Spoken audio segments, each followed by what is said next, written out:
Hi guys, so today we are going to be doing a tutorial on braids, and I'm going to show you the difference between a Dutch braid and a French braid.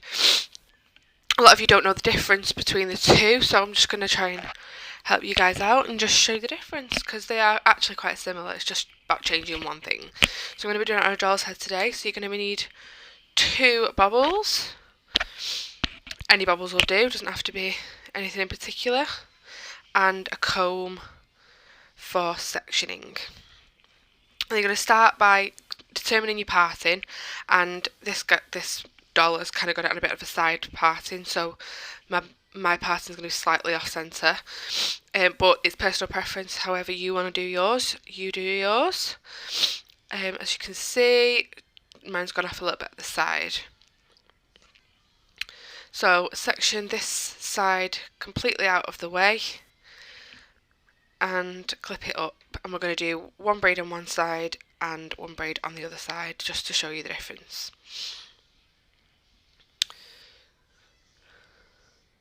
So clip that up, and then I'm going to show you a French braid to begin with. This is better to do if your hair is a little bit dirty, maybe 1 or 2 days after you've washed your hair, so it's got like a little bit of grease in it, a little bit of dirt in it, just because if the hair's a bit too slippy, then it things. So you need 3 sections. It will slip out if it's a little bit dirty. So we'll get 3 sections, 3 even sections, and we're going to cross over from the outside in. So every outside section is going to go over the top of the middle. As you can see, loop it over like a normal plait. So the first section, you're not picking up from the side, we're just doing a regular plait. Each section is going to go over once before you pick up any other.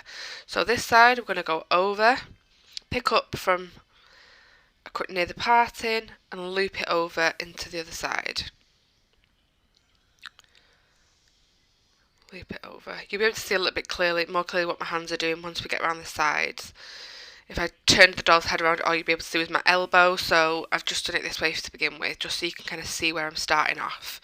So as you can see, this doll's head is really silky because it's like synthetic hair, so it was a bit more difficult to do it on this doll's. I tried to put a bit of dry shampoo in it, but it just kind of slipped out. If you put a bit of dry shampoo in, that can kind of give it a little bit more grit too. Hairspray I'd kind of avoid because it just kind of tangles it all up and you have a nightmare trying to smooth it all out and you end up having to brush it in between. So scoop up from one side and loop it over straight into the middle with your outside section.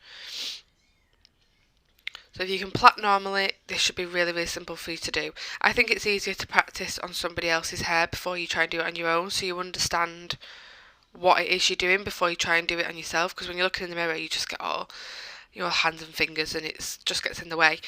So try and practice maybe on a younger family member or a doll's head if you've got one, and see how you get on with that first, and then it's a lot easier to then move on to doing it yourself.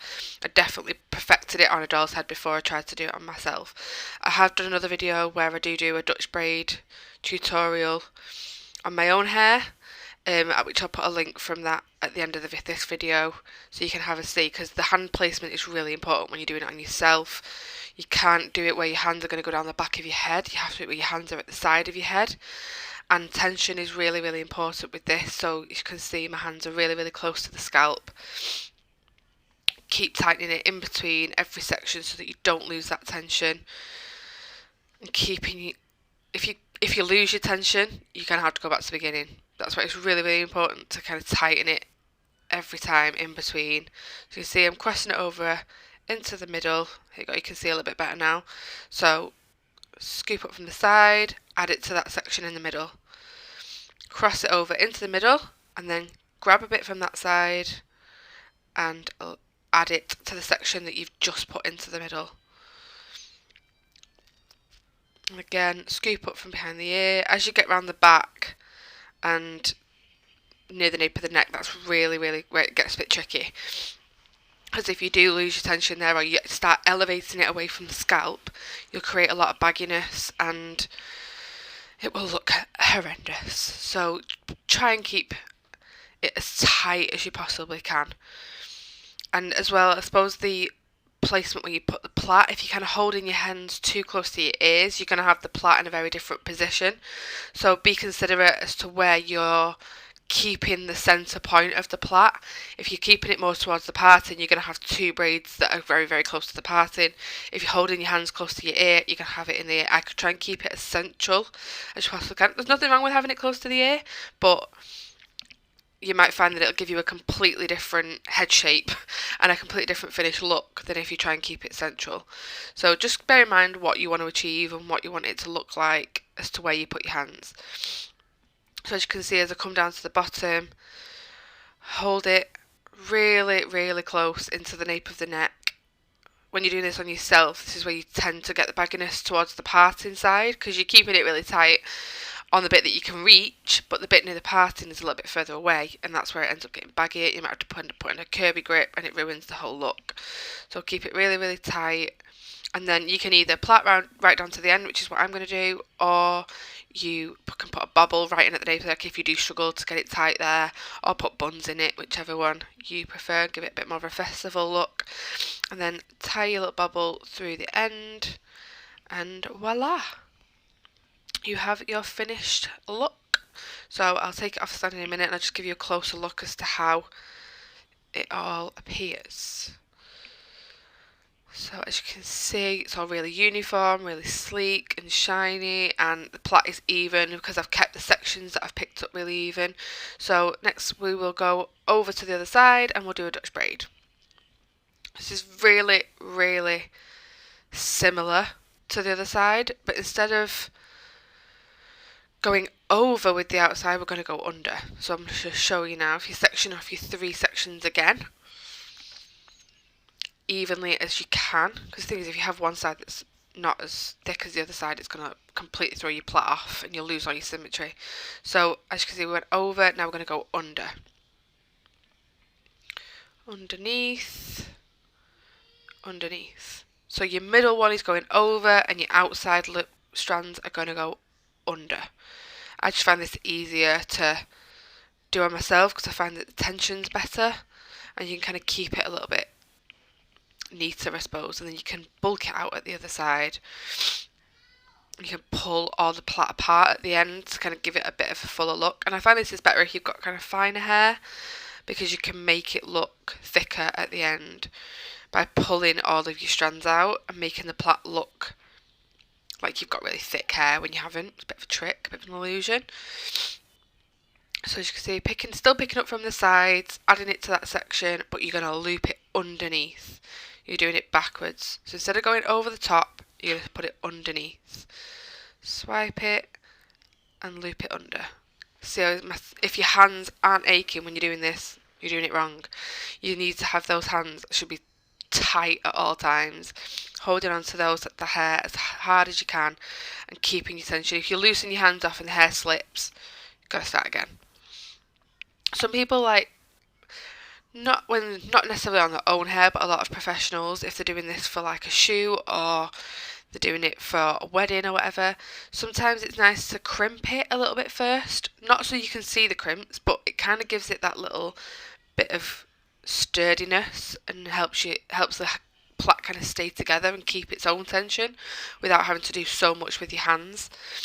So maybe try and give that a go. That might be easier for some of you to do that. That's why kind of Afro-Caribbean hair is a lot easier to plait and braid, because it just holds its own. It doesn't slip, it doesn't slide. The silkier your hair is, the harder it is to do. I find it harder to do it on wet hair as well. Some people are different, but I just find it gets knotty and doesn't look quite as sleek. Some people find it a lot easier. I think if you do it on wet hair, it's got to be saturated and it's got to be really healthy. If your hair is the kind of hair that tangles up when it's wet, don't even bother. Just wait until it's dry. Put some serums on it or whatever and let it dry. But I still think it's the best thing to do it when it's a little bit dirty and it's a little bit greasy. It holds itself a little bit better. Plus it hides the grease. A lot of people are struggling to know what to do with the hair, especially in lockdown. Can't really bother to do it. No point putting any heat on it and putting unnecessary heat on it for that matter. And we're not going anywhere, so why not just put it in plaits? Even if you put a little treatment on it, doesn't have to look perfect, doesn't have to look amazing, but it keeps it out of the way and it stops it just being in a scruffy bun or a ponytail every day and feeling like you're not doing anything with your hair. It's a good way. And plus you could do this if you wanted to do it wet and not have it as a wearing style, just to create some waves in your hair. That's an option, and have it wavy for a few days, because I think it doesn't get as greasy when it's wavy either. Don't know why. Don't know if there's a scientific reason why, but it just doesn't. As you can see, I'm pulling up, keep tightening it after every single one as I get to the nape and neck, still keeping it really, really tight into the back of the neck. You see there's no bagginess at the sides of the head. Looping it under, tighten. You can see as I tighten it every time. Every time I grab that other piece of hair, I give it a quick pull. You can see a little bit more as I get round to the back. Loop it under. And every time you pull a little bit of hair into the section, just make sure it's smooth, make sure it's not got any knots, any bumps in it. As soon as you loop it under, you'll see any lumps and bumps that you've got in it. So smooth it out as much as you can before you loop it under. And again with this one I'm going to just plait it right down to the bottom as soon as I've grabbed under here, and loop it all the way down. Plait it. Still going under, don't change your tactic, don't start going over because you'll completely change the look of the plait. Still put that outside one underneath the middle. Right down to the bottom and put your little bobble in. So I hope that was all really helpful for you guys. I'm really interested to see if you give this a go yourselves. If you do, send me some pictures, put them in the comments if you can. If there's anything you want to know, any tips you want to learn or anything like that, send me a quick message. I'm happy to help anyone. But yeah, really interested to see if any of you give this a go. I'll show you again, I'll take it out and I'll show you a little bit of a close-up image of this plait and how effective it looks. I think this personally is better on people with a rounder head shape because it gives you that corner. When I turn the doll around in a minute, you'll see how even those plaits are. But you can see it kind of rounds it off on the other side with the French braid, whereas with the Dutch braid that I've just done, it kind of gives it a corner. So it's better on those rounder head shapes. But thanks for watching, guys, and I really appreciate it. Hope that helps. And yeah, comment, like, don't forget to subscribe.